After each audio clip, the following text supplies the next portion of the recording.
Well, good evening, ladies and gentlemen. Father John was just telling me that if this were Greece, he would wait another half an hour before starting the lecture. My name is Eric Priest. I'm delighted to welcome you to this James Gregory lecture on science, religion and human flourishing. On behalf of myself, Andrew Torrance and Judith Wolfe.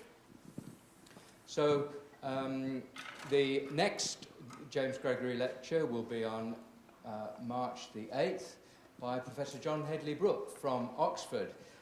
He was for many years Professor of Science and Religion there and also President of the British Society for the History of Mathematics. So that's going to be a real treat in March. Truth and Myth about Darwinism and Christianity. Also, the plan is that, if possible, the next winner of the £1 million Templeton Prize will come here and give his or her prize lecture. So we're looking forward to that, just as we did in 2016, 2015 and 2014.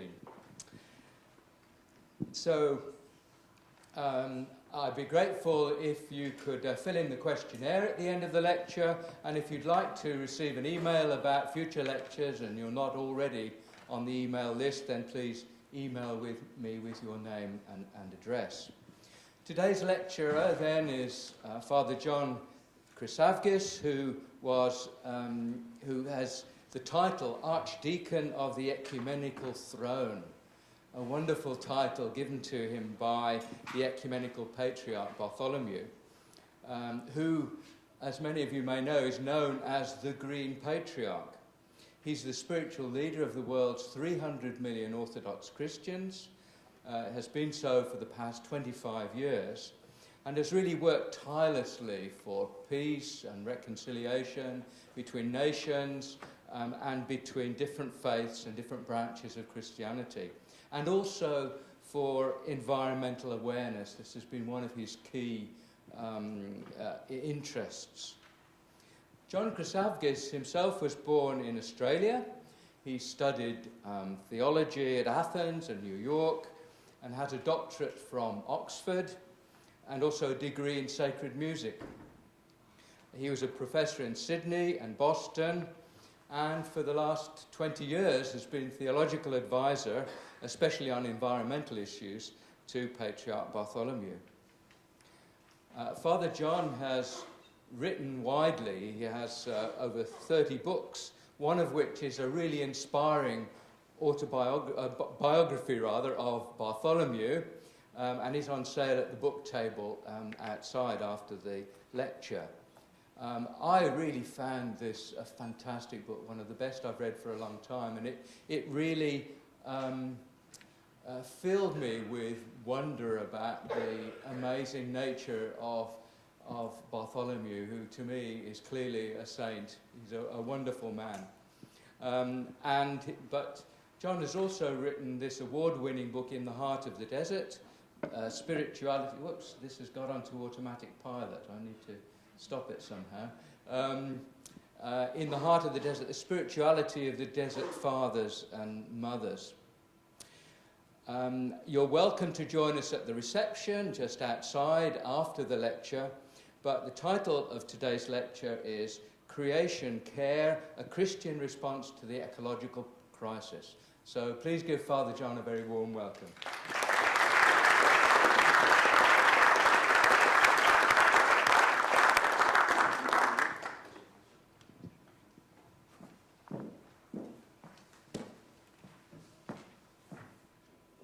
Well, thank you for the introduction, Eric. Thank you for the invitation. It's a real honor to be with you.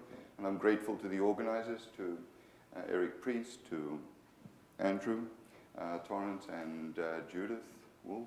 Where is she there? Thank you so much for the honor of being here at St. Andrews.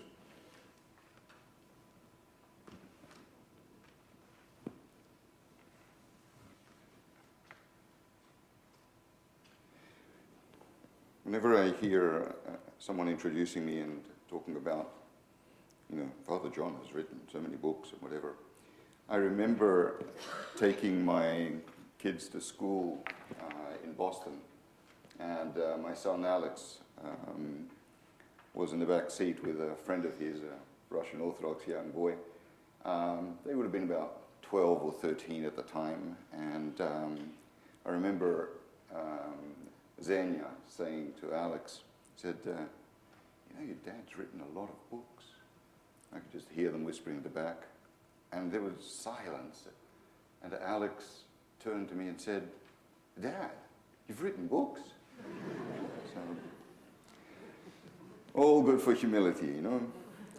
So, let me talk about something that's very close to my heart and really at the forefront of global attention these days. Everyone seems to be concerned about how we should be responding to the ecological crisis. Everyone except... Okay. So let me begin by taking you where I would go if I wanted to look at, you know, how it all began. And so on a journey back to what theologians call the beginning. That would be, I think, the preferred start for churches, talking about creation, talking about environment. You don't have to read this, I'm guessing you know all this, but it's up there just as an image because the problem is whenever we do think of this Genesis story, people focus on our creation by a loving God, all well and good, but forget our connection to the environment. That could be a natural reaction, or in my opinion, I think it's actually a sign of arrogance. But the truth is that Christians in particular tend to overemphasize human creation in the image and likeness of God, in Genesis 1:26, and overlook human creation from the dust of the ground. And there's a problem with that, right from the beginning. Because I would claim that our heavenliness should not overshadow our earthliness. Most people tend to forget that we humans did not get a day to ourselves in the creation account. In fact, we shared that sixth day with the creeping and crawling things of the world. All the sorts of things you don't want in your bed at night. We don't have to talk about human beings in exceptionalistic or hubristic terms. Perhaps our uniqueness lies simply in our peculiar relationship to nature.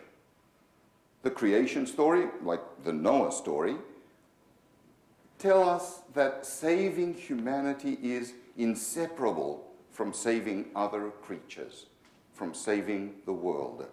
And it's helpful, it's humble to remember this truth, that we're part of, that we're dependent on one another and the planet. I'll keep returning to this point. Of course, in recent years, we've been painfully reminded of this reality with the cruel flora and fauna extinction, with the irresponsible soil and forest clearance, with the unacceptable noise, air and water pollution. And still, I would say our concern for the environment should not be reduced to superficial or sentimental love. It is, first and foremost, a way of honoring our creation by God, or hearing the groaning of creation. It should be an affirmation of the truth of that first chapter, of that sixth day of creation. Anything less than that truth, the whole truth, the full truth, is dangerous heresy. And speaking of heresy in assessing the ecological crisis, it's actually not very far-fetched at all. Because whenever we speak of heavenly or earthly things, in fact, we are invariably drawing on established values of ourselves and the world around us. The technical language that we adopt, the particular species that we preserve.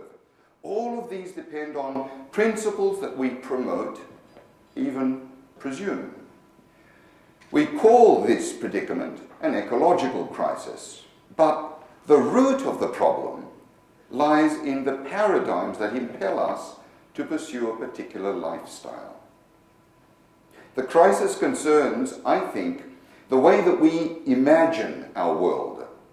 It's essentially a battle over images. A battle, I would say, using my technological, theological jargon, a battle over icons. And in classical traditions, human beings regarded themselves as descended from God, or the gods. They looked on the world as soulful, not soulless, as sacred, like them, not subjected to them. In their experience, every flower, every bird, every star was holy. The sap of trees was their lifeblood. Nature was not for experimentation, not for exploitation. And trade was never at the expense of nature. So, when I consider the experience of my own tradition, the Orthodox Church, I turn to its own distinctive symbols, its own distinctive values, which include icons, which I would define as being the way we view, the way we perceive this planet, creation.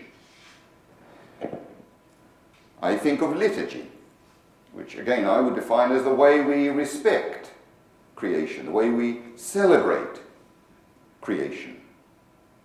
And I think of ascesis, the way we treat creation, the way we respond to creation. Early Christian mystics recognized very well that when we open our eyes to the beauty of the world, then we can clearly see the divine sparks scattered everywhere. So let's talk about these. Let's talk about icons. Seeing clearly is exactly what icons do in the Orthodox Church. Seeing clearly is precisely what they teach us to do. The world of the icon reveals the eternal dimension in everything we see, everything we experience around us. We could say that our generation is characterized by a sense of self-centeredness toward the natural cosmos, by a lack of awareness of the beyond. When Noah saved the animals 2 by 2, he wasn't saving specimens. He wasn't saving a species. He was saving an ecosystem. And we've broken that covenant between ourselves and our world. And in Orthodox spirituality, the icon reflects the restoration of that covenant. It reminds us of another world, speaks in this world the language of the age to come. It provides a corrective to a culture that gives value only to the here and now. It aspires to the inner vision of everything, to the world as created and intended by God in that first chapter. And by the way, the first image attempted by an iconographer is the transfiguration of Christ. Christ on Mount Tabor. Because the iconographer strives to hold together this world and the next. By disconnecting this world from heaven, we desacralize both. And that's where the teaching about Jesus Christ as being at the heart of iconography emerges. In the icon of Jesus Christ, the uncreated God assumes a human face, a beauty, Dostoevsky would put it, that can save the world. And in Orthodox icons, faces are always frontal. They always depict 2 eyes gazing back at the beholder, because the conviction is that Christ is in our midst. Profile signifies sin. It implies rupture. Faces are, as Abba Macarius put it in the Desert Fathers, all eyes, profoundly receptive, eternally susceptive, is Judas in the icon of the Last Supper, the only one depicted there in profile. I see means I am seen. It means I am in relationship, I am in communion, I am in love. Remember the title of C.S. Lewis's love story, Till We Have Faces. Love compels us to see things from a different perspective, from the perspective of another, or from the perspective of the other.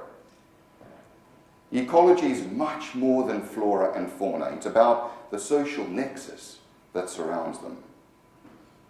And so the icon converts the beholder from a restricted worldview to a fuller vision. The light of icons is the light of reconciliation. It's not the waning light of this world. It knows no evening, to quote a beautiful Orthodox hymn. And so icons depicting events that occurred in daytime are no brighter than icons depicting events that occur at nighttime. The icon of the sorrowful descent from the cross, no darker than the icon of the Ascension. The icon of the Nativity, no brighter than the icon of the Crucifixion. The somber light of the Last Supper mirrors that of the supreme feast of light, the Transfiguration. Because the icon proposes a different way of life, to quote another Orthodox hymn that we sing on Easter Sunday. The whole world is a ladder. The whole world is an icon. Everything is a sign of God, as the 2nd century mystic said, which is why in icons, rivers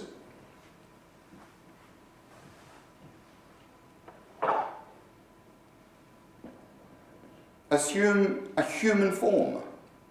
Here's the Jordan, bottom left. The sun, and the moon, almost like children's drawings. The stars and the waters, they all have human faces. Everything acquires a personal dimension, just like us, just like God. The destruction of our planet's ecosystems and resources can only be restrained if we begin to see nature as an icon. Take any painting. The narcissist will see a wooden frame. If he's cold, he'll burn it to keep warm. An altruist may see a sacred canvas. She will admire it, recall the uniqueness of the artist, a Rembrandt or Van Gogh. It's only when our attitude first to the painting changes that we truly value it. So if the world is an icon, that means nothing lacks sacredness. Put bluntly, if God is not visible in creation, then theologians shouldn't be talking about God being invisible in heaven.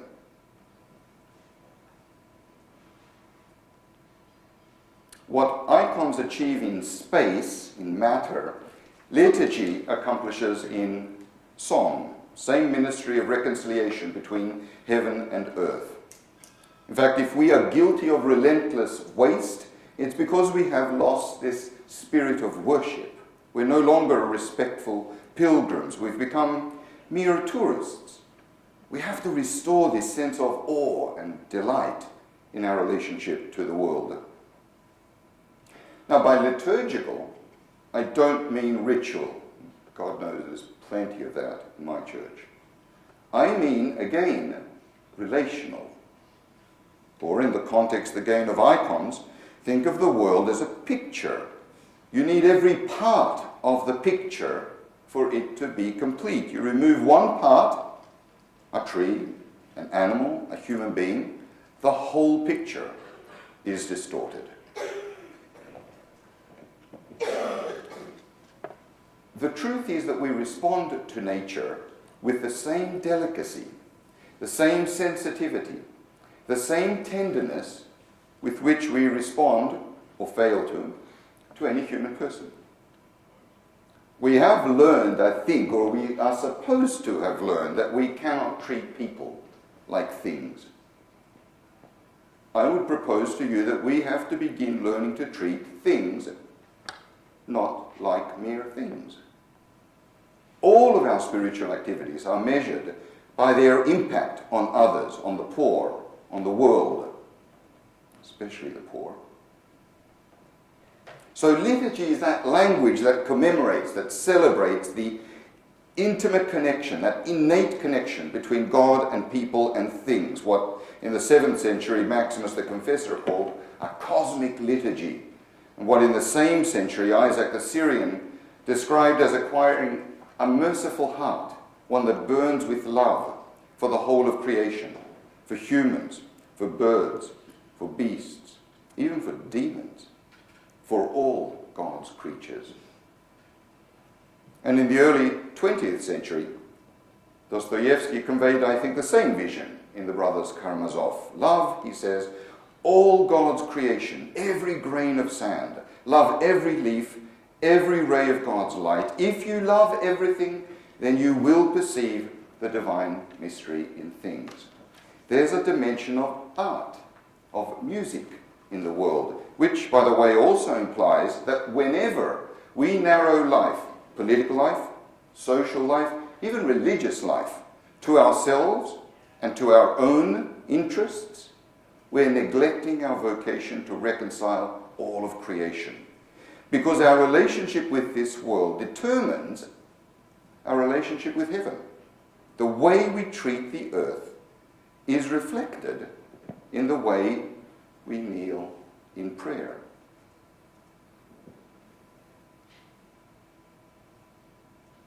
That's the good news. It's not all that easy. And of course, unless you live in St. Andrews or in Maine, where I live, this world does not always feel or look like heaven. And in the wake of the Fukushima nuclear disaster in 2011, or BP's oil disaster a year before that, it was admittedly somewhat difficult to perceive what Dostoevsky called the divine mystery in all things. So how do we reconcile this mystery with reality? For Eastern Orthodox theology, the answer lies in a tree, as St. John Chrysostom observed in the 4th century, when he commented on Paul's letter to the Colossians. God was pleased, says Paul, to reconcile to himself all things, whether on earth or in heaven, through the blood of his cross. And reference here to the blood of the cross is an indication of the cost involved when we fail to recognize the sacredness, the icon in creation. It reminds us of the reality of human failure and the radical reversal that's required in our perspectives and practices. There's a price to pay for our wasting. The balance of our world has been shattered, and the ecological crisis will not be solved by smiley stickers, and not even merely by recycling bins. It's the tree of the cross that presents self-denial as an antidote to self-centeredness. The cross is not an empty symbol, not costume jewelry. It's an expression of brokenness, a confession of failure. That's the starting point. And that might be why people are still in denial about climate change, either claiming it's a hoax or assuming it can be fixed with Band-Aid solutions. In Orthodox spirituality, the cross translates into ascesis. My third point is an icon of Anthony the Great, father of the monastic movement in the Eastern Church. Ascesis as a way of assuming responsibility for one's failures, a way of assuming responsibility for one's world. We have to look in the mirror at some point and ask ourselves, is what I have what I need? Did I travel here on a plane to deliver an address on climate change? How do I reflect the world's thirst for oil or greed that's destroying my planet? And of course, the earth keeps persistently reminding us of our denial. And yet we still stubbornly refuse to accept that our comfortable lives, dependent on cheap energy, are somehow responsible for the millions of gallons of oil polluting the Gulf of Mexico. How can we logically believe that a century of pumping oil-fired pollution into the atmosphere won't have ramifications? So, ascesis, I see, as something far more than just self-discipline. It's a way of learning to be free, I would say, uncompelled, unforced by the ways that use this planet, the ways that shape this planet, the ways that conform to this planet, characterized by a sense of self-control, by the ability to say no at some point. My pet dog, Emily, used to know when enough was enough in terms of food. No, or enough. It sometimes seems to me that people are more willing to imagine the end of our world than to imagine a different world. Ascesis is not just detachment. It's way more than destruction. It's refinement. It's restoration. Take the example of fasting in the Christian church, in many religious traditions. Learning to fast is learning not just to give up, but to give. It's learning to share. It's learning to recognize in other people faces, icons, and in the earth, the very face of God. And here I think lies the heart of the problem. Because we are unwilling, in fact we violently resist any call to adopt simpler lives. Everyone in this room is guilty of consuming far more than we should, far more than we have to, far more than someone in Malawi. We should recover a spirituality of simplicity, of frugality, living in a way that promotes harmony, not division, acknowledging the words of the Psalms, the earth as the Lord's.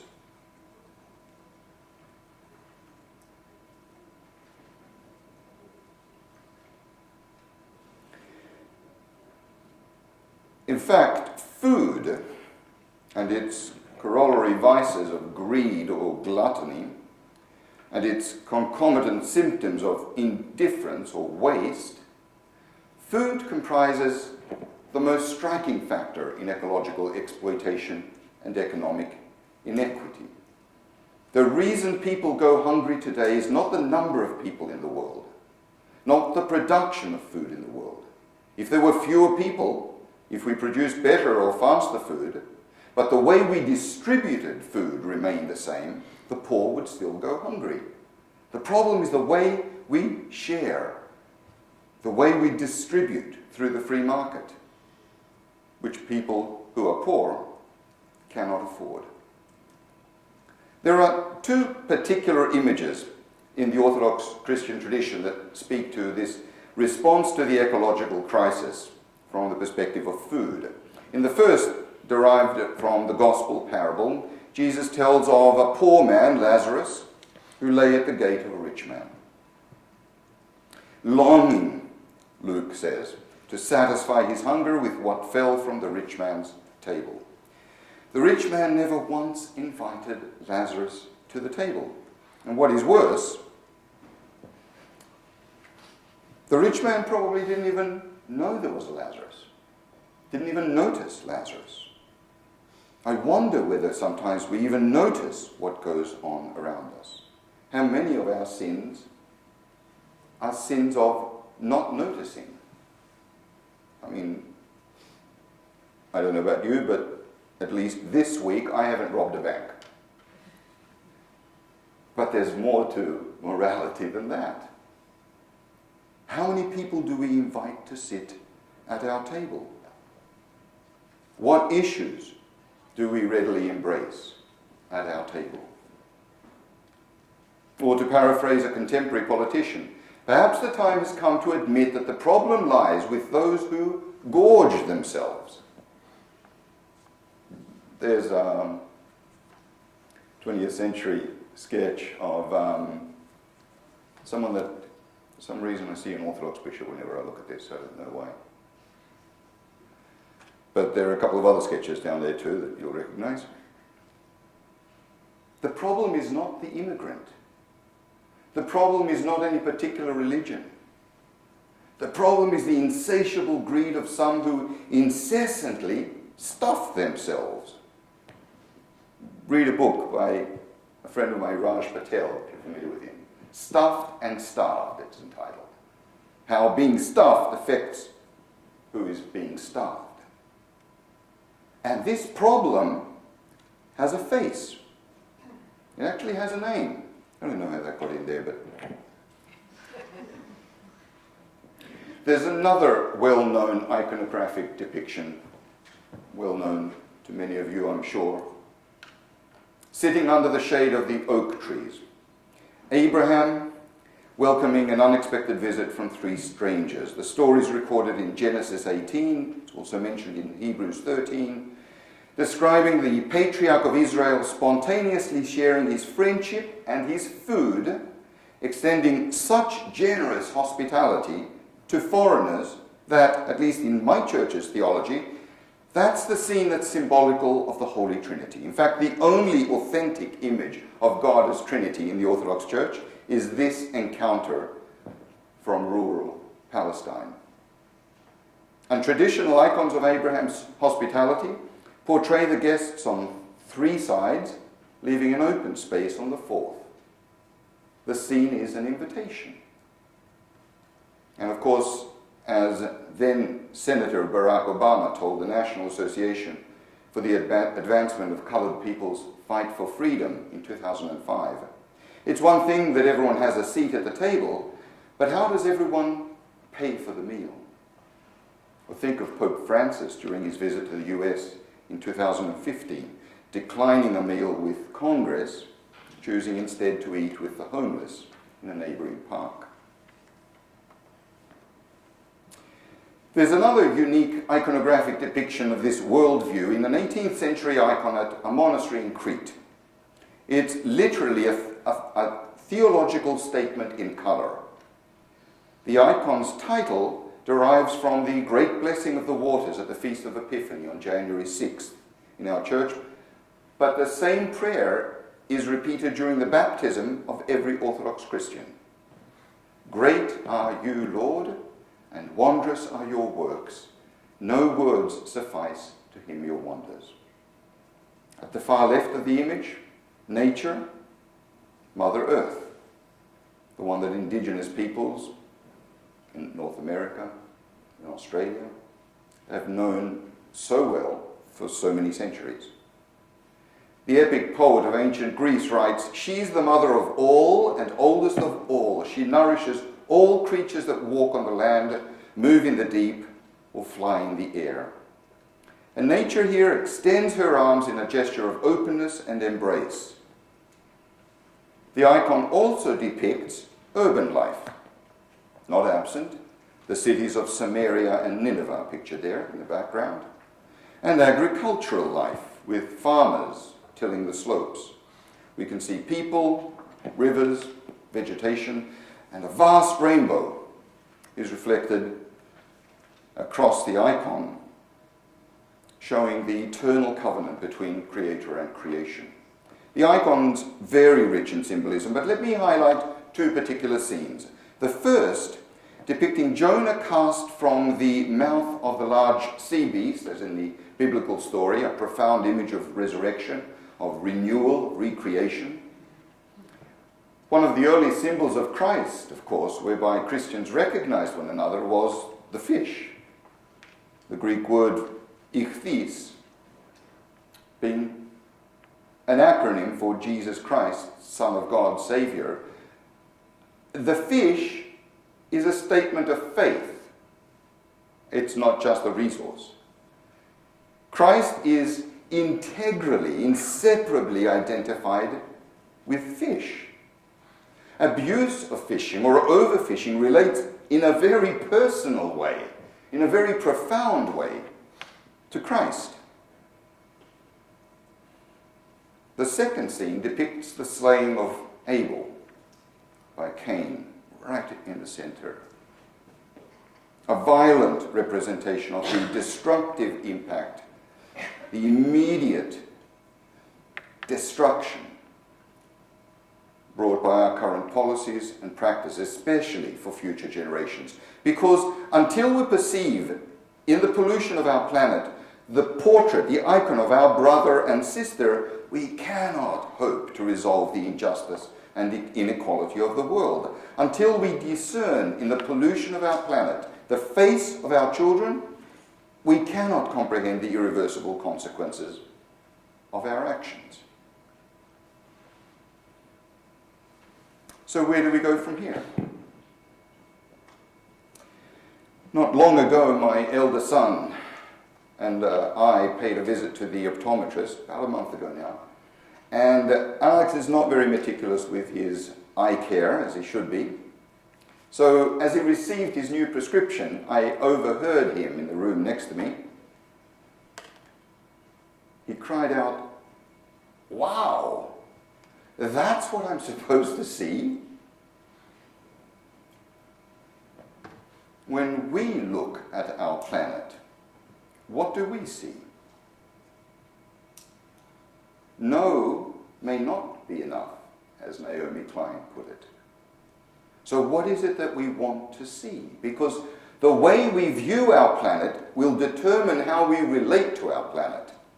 The way we treat our planet, we treat it in a God-forsaken manner, is because we see it in that way.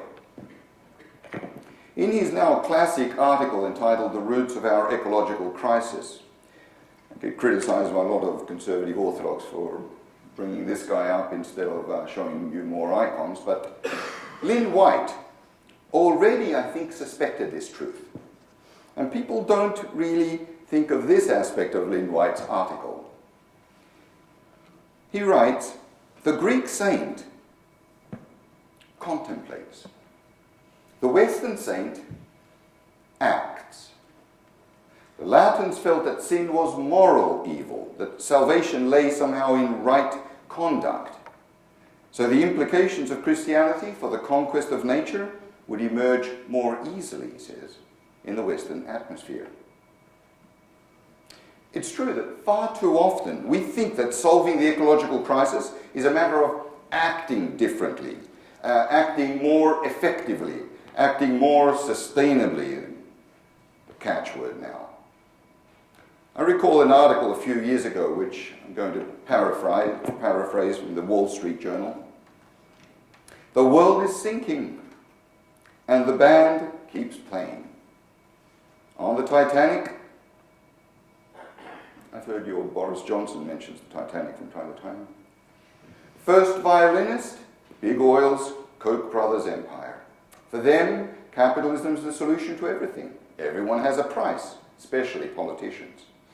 Second chair, the world's moral authority, Pope Francis, Patriarch Bartholemew, warning that we're destroying the planet. And playing a mean solo flute, Mother Nature, who doesn't care what Donald Trump thinks, but only what we do. Handing climate change over to capitalism is about as good an idea as asking the iceberg to fix the Titanic. Paradoxically, ecological correction, I would say, begins with environmental inaction. Here's a good apophatic approach. It's a matter of contemplation, a matter of seeing things differently. And so we're back to the notion of icons again. First, we must stop what we're doing, and then we might gain new insight into the world. Because peering through this lens, foreign policy and economy actually do look different. They permit us to abandon the urge for unbridled expansion and focus on the sustainability that we desperately need. We can see the world in ways other than through the glass of the market. There actually can be a green way of looking at the world apart from the way of Alan Greenspan. Saint Alan, he used to be known in financial circles. Some years ago, a presidential advisor and World Bank economist, and what the heck we've been telling names in this talk, Larry Summers is his name, he declared, and you know he's on the right side but still gets it wrong, he said America cannot and will not accept any speed limit on economic growth. Really? Have we become so addicted to fantasies about riches without risk or profits without price? What is it about the model of life that we've tragically created that we can't let go of it to imagine a different one, that we override our own better judgment in service of our selfish nature? Do we honestly believe that our endless, mindless manipulation of the earth's resources comes at no consequence, no cost?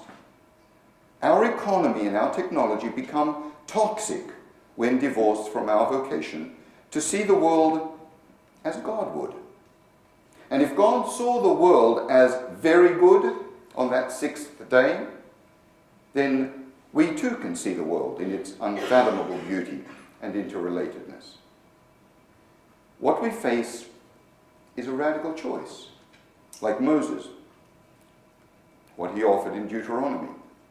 Today I'm giving you a choice, he said, between good and evil, between life and death. Choose life. And that's the question I want to leave you with. How do we live in such a way that reflects spiritual values? Compassion. How do we live in such a way that communicates generosity and gratitude, not arrogance or greed? Because if we don't, then a significant patch of the Gulf Coast in my country will have been lost in vain. And the Fukushima nuclear disaster, precipitated by the tsunami, will have gone unnoticed. But if we do, I think we will hear the earth groan. I think we will notice the grass grow. And I think we will feel the seal's heartbeat. Thank you.